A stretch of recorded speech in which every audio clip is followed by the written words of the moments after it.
Welcome to the Active Hope Foundations training. I'm Chris Johnston, co-author with Joanna Macy of the book Active Hope. When we wrote that, our goal was to draw together insights and practices that help us face our concerns about the world and respond in ways that contribute to positive change. My goal with this free online course is similar.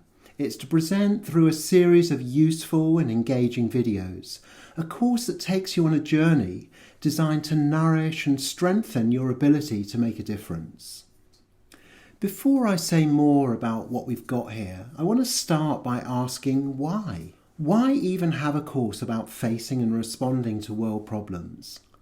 When I work with groups, running workshops or giving talks, a question I often ask is, how bad are things? Asking people to rate the severity of the challenges we face on a 0 to 10 scale, where 0 is no problem at all and 10 represents problems that are catastrophic.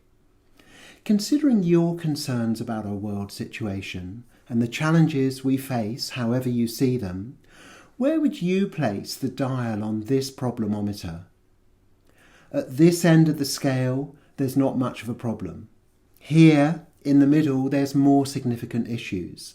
And towards this end, we're moving into disaster territory where, if we carry on the same old way, we're heading over the edge of a cliff, towards the top of the scale, catastrophe. What's your sense? Where would you put the dial? If you don't think there's much of a problem, and that we can carry on the way we've been going, then this course probably isn't for you. Our starting point is concern, alarm, perhaps even horror at what's happening and at the direction we're heading in.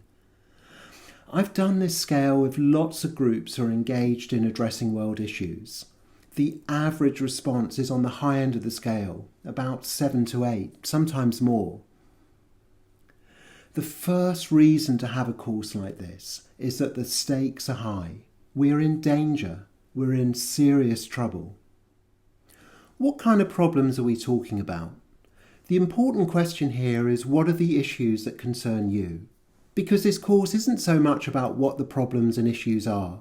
There's lots of information out there about climate change, about the vast amount of money spent on weapons while so many people starve, about racism and structural inequality, mass extinction of species and other vitally important issues of our time. The focus of this course is on how we respond, looking at how we can cultivate and nourish a response of active hope, where we're active in supporting the changes we hope for. It's for you to choose which issues you want to address. The course is here to support you in finding and developing your best response. So I'd like now to move to another scale, which I call our responsometer. If we were to look at our collective response as a society, how well developed, on average, do you think it is? 0 is where we haven't noticed and aren't responding at all. As the numbers rise, we're more aware of the issues and we're taking more steps. At this low end, our responses are a bit on the sleepy side. We haven't woken up.